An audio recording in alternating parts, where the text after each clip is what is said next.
theater screen. So thanks for doing it safely. We're really grateful for that. And thank you for coming out, everyone, and seeing the story of the students that we met in the class of 2018-2019 at TM Landry. I hope it starts conversations, and I think that's about it. Yeah. Thank you.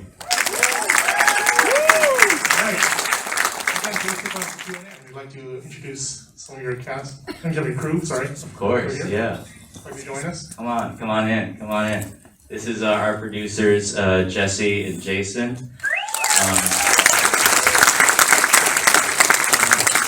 There's the three of us on the first trip to Louisiana, so it's nice to be with you two once again. You know, it's been a long time. Okay, so I'm gonna just ask a few questions, and then I'm gonna just open it to the audience. So when you started this project, it was, obviously you didn't have no foresight of this incident. But let's talk about the inception. How you got on board? How did you decide to produce this project? Sure. Actually, Jason, do you want to start this? Because I think that's actually where it starts. Yeah, much like the greater public, I think we came across a story on the internet actually, when it was just going viral on Twitter, and that joy was so palpable. We said there's something so beautiful here, right? People are celebrating education and opportunity. We said we gotta find out if someone's making a story here. So found the school, there's one phone number on like the third page of the school, called it, and it happened to be Mike Landry's phone number. And he's like, come on now. And we're like, we can come whenever. He goes, yeah, just come as soon as you'd like.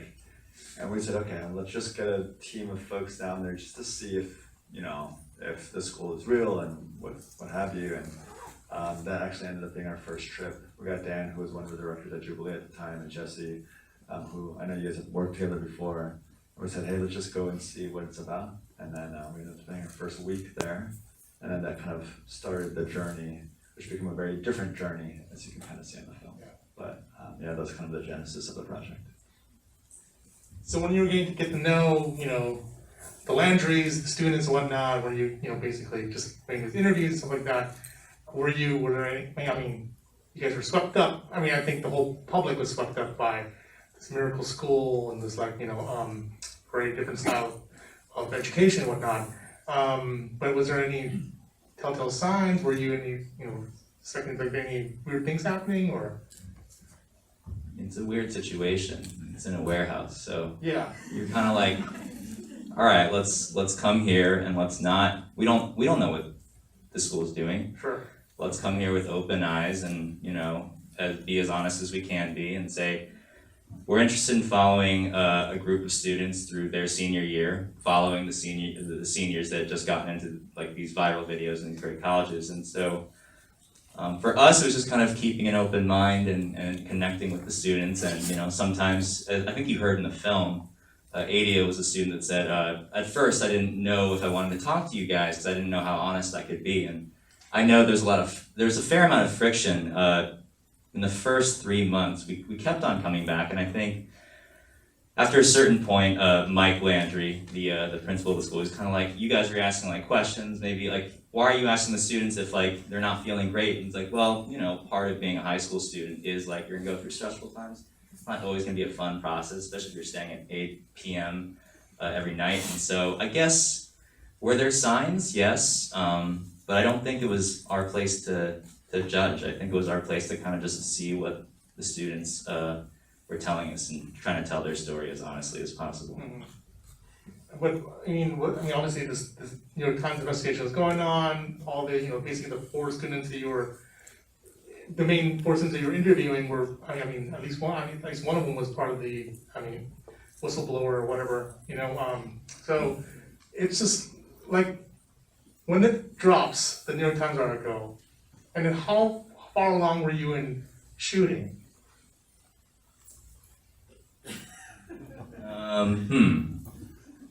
Well, the plan was always to follow them through a school year. So we started at the end of their junior year.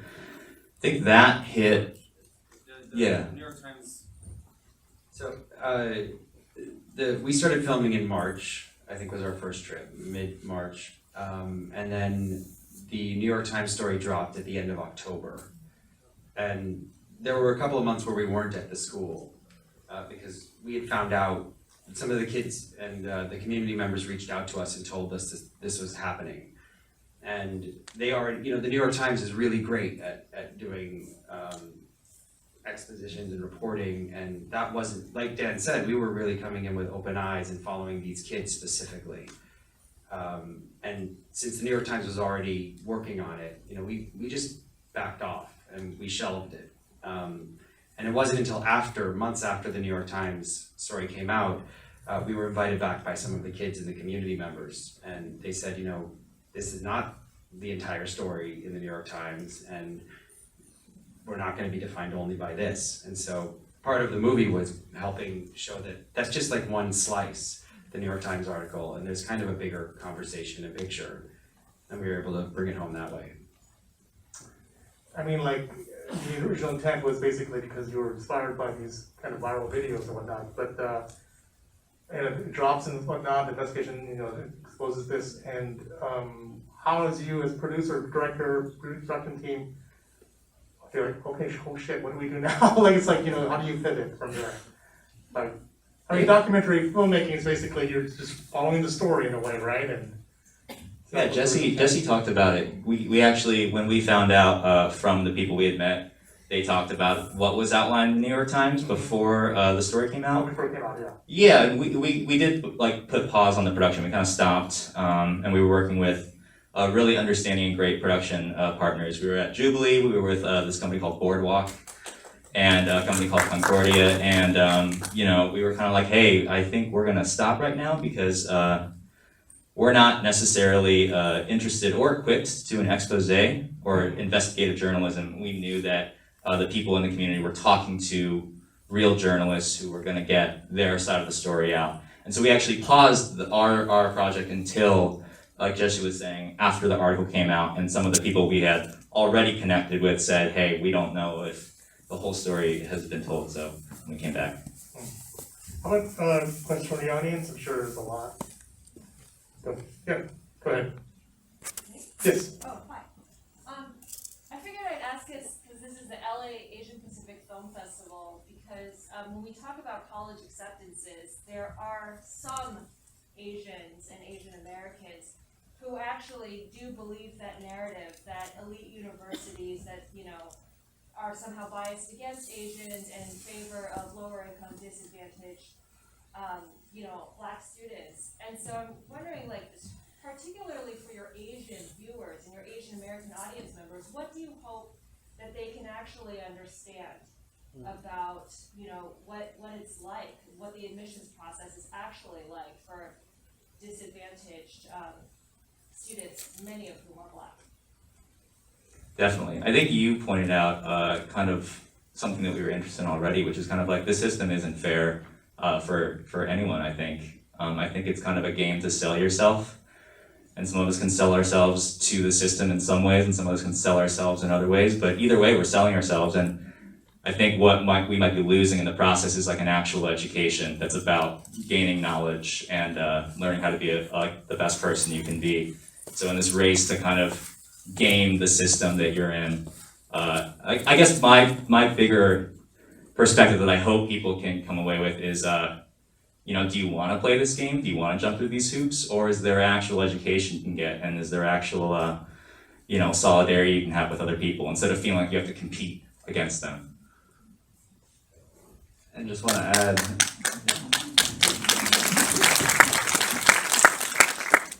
that we also felt it was really important to highlight Kathy's story, who's obviously a Vietnamese American child of immigrants, and just demonstrate, there's the Asian American diaspora is pretty large, and there are a lot of different ethnicities, a lot of different cultures that are represented, and almost dispel sometimes that notion, the model minority myth, or that notion or assumption a lot of folks have about, the Asian American monolith in one way or shape or form. So that was something that was really important for us from a representation standpoint. And when you see their family and how they're kind of navigating it, in a lot of ways they come from the lowest means and have some of the biggest challenges actually. So we're just incredibly proud of Kathy and her journey and how she represented her family and there's so much more behind the camera that you don't see, and yeah, just really, really proud of them as well.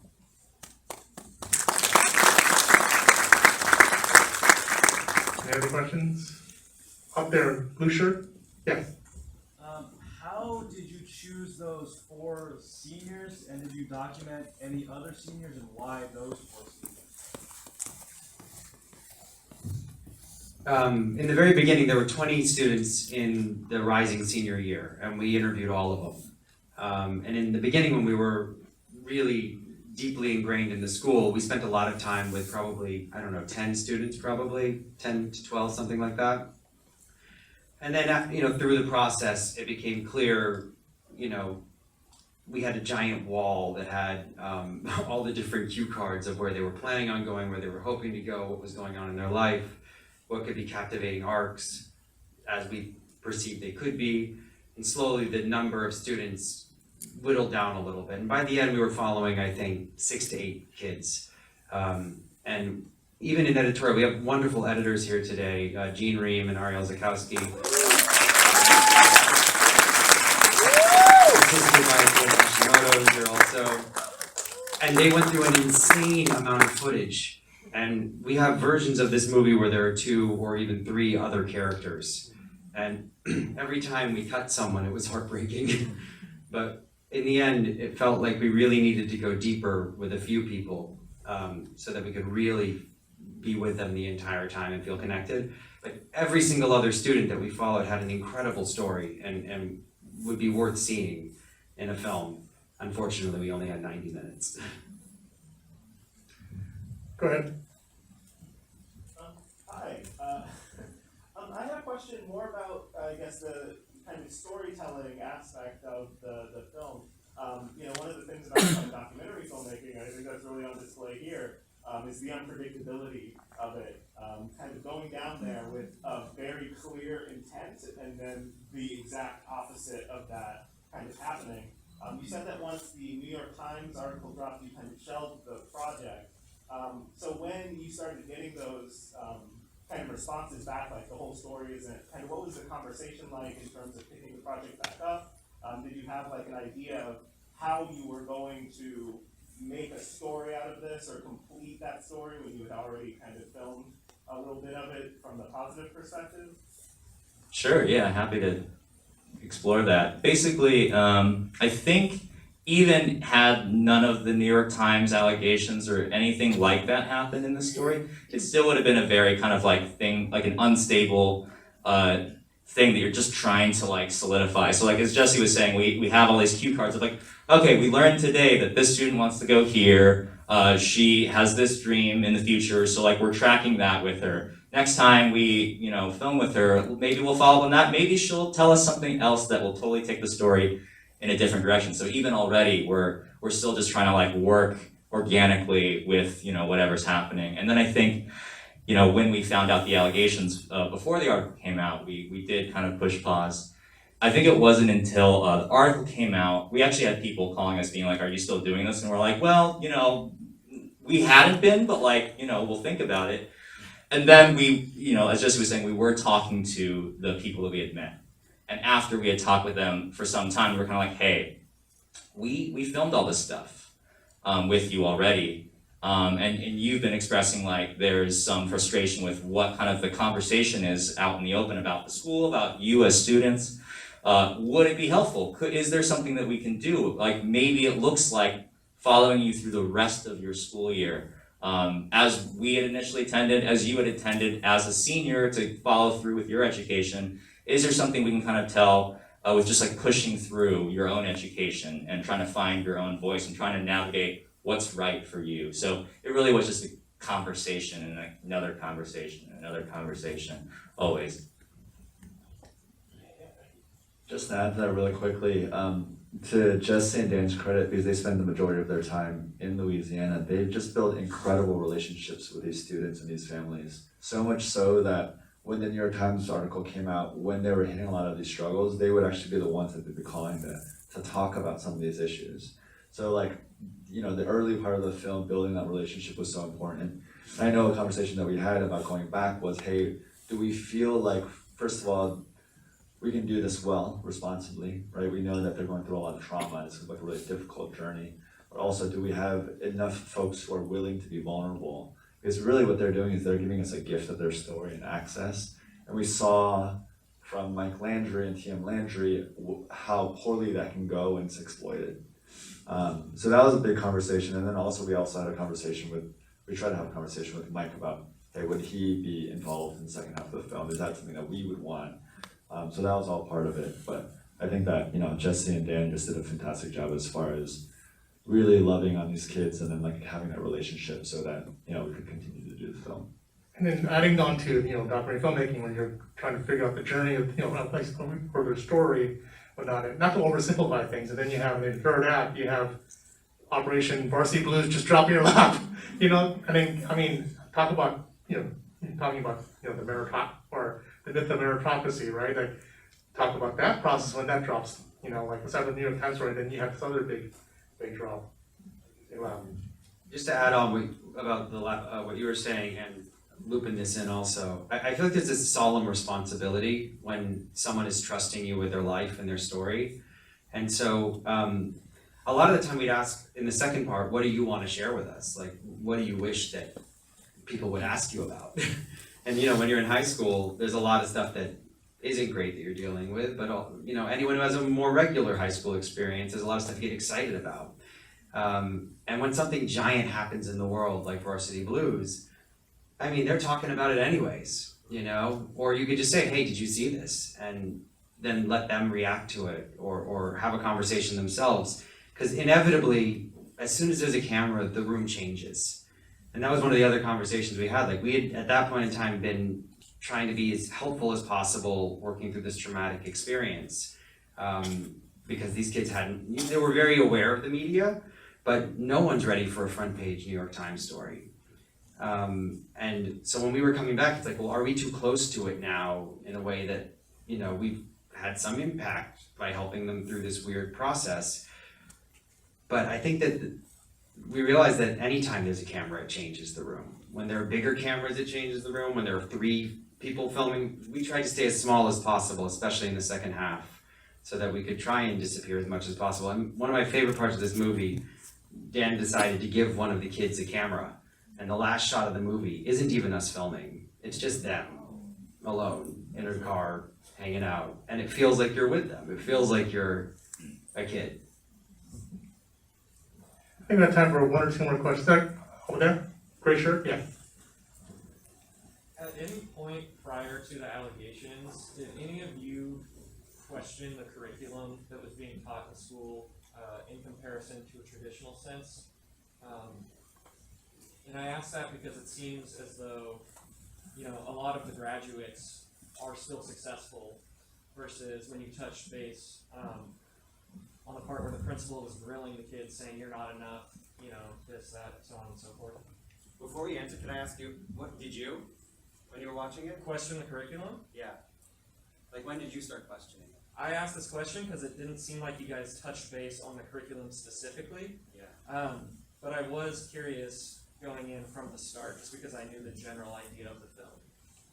I can answer my question if you guys have things to add. I guess my thing is, it may be just my perspective and the way I think about things. I don't know if I thought about the curriculum and like literally what was going on hour to hour. I think for me it was more of like, let me see if we can key in and connect with the emotional journeys these kids are on. And I guess my mind and not having a background in education myself, I just didn't know. I was like, this seems like Montessori, this seems like a more unstructured class. Let me just kind of see what it feels like to be here. But I guess for me, when I was questioning things, I guess I was questioning what price is paid when you spend 12 hours a day at a school and never have weekends and kind of devote your whole life to this end goal. And that was kind of the questioning that I was going through, but not maybe so much the literal kind of class schedule or like what kind of curriculum they have personally. Yeah, I did have questions, and I think we did certainly ask questions about curriculum because it was so unorthodox what we saw. And what it came back to always was kind of like they would point out the results. Hey, this is so different, but the reason why we're succeeding is because this is different.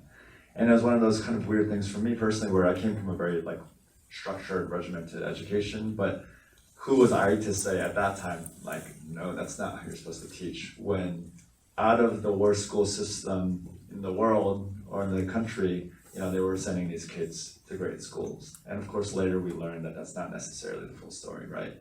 But it was a really interesting thing, kind of personally kind of digesting it, but also recognizing that, you know, we all come with our own personal biases or ideas of what something is supposed to be like. And actually, as a documentarian, you come in not to say something, but to actually to explore something, to learn something, you know, and to see something, right? So I think that that was kind of like, now in retrospect, you're like, yeah, okay. You know, maybe. But I think as far as when you're going through the process, there's like a kind of a spirit that you have to have that I think helps as far as documentarian, yeah. I agree. I will say watching this movie back, every time I watch it back, there's something, and I've seen all the footage so many times, and every time there's something that I missed. I mean, even like when Mike, when he's doing, you know, when he says Mike and E's kneel, like, when you walk in the first time, when we walked in, we got there at 6 a.m. the first day, and like, it felt so electric. Like, these kids felt like they just were fully on board with everything that Mike was doing and saying, and it wasn't until we spent more time there that we were starting to be like, oh, well, that's interesting. We should ask Mike about that at some point, or ask a kid about that. And slowly it became, you know, I guess the illusion wore off a little bit, especially, you know, you saw in the movie, he rehearsed sometimes, and so we didn't know what we could trust or not at a certain point. Okay, one more question, you. Yeah. Hey, congratulations. First of all, it's really fabulously done. I think something that's really impacted me about watching it is just the duality of it, and you know, it's a really, I think, successful documentary that leaves you kind of not sure how you feel about a subject. So I really appreciate that. I guess my question is about the 4 graduates. Did you guys attempt that side of the story, furthering kind of the school's perspective and those students' perspective, and kind of seeing, you know, we know that they all went to college, but or was there an attempt to that? Were there roadblocks to that? And I'm just kind of interested in that side of things. Yeah, we tried to film as much as we can. I think, you know, sometimes you don't know until you get to the editing room what your story really is. So I know that, as Jason was saying, like, we were sometimes talking to Mike and the school post New York Times to be like, hey, you know us. We know media relationships are dicey right now. Are you interested in filming with us? Are you not? And I think the 4 graduates fell under Mike's kind of umbrella. And so we would ask Mike, well, maybe if you're not interested in telling your side of the story because you want to be on camera, would they be interested? And he'd be like, oh yeah, I'll get back to you. And we didn't feel like we could, you know, pursue them outside of the school. It was kind of like they're at the school and the school is kind of a united front. So what you saw ended up being kind of the access that we had. That was the last question. Real quickly, one thing I do want to acknowledge is we just want to say thank you so much to LA Asian Pacific Film Festival. Allowing us to be part of our program. Dan and I both have had films here in the past.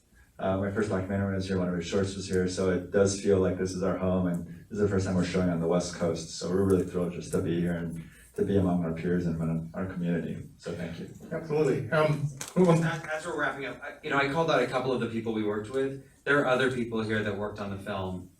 Yeah, can everyone who is part of the film stand up really quickly? Can we give them a round of applause? They worked really hard.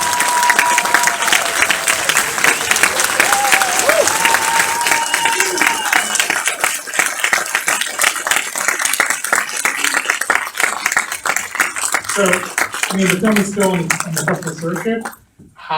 What's the next stage for the film, its release and whatnot? Oscars! We have a couple more film festivals that we're definitely headed to. We're excited to announce some of those, and please follow us, Accepted Film, everywhere social. And we are having discussions with potential buyers, so hopefully we'll know that soon, but we do not know that yet. But we want to be in your living room or theaters one day soon. Well, congratulations again, round of applause for the team. Thanks for attending and thanks for putting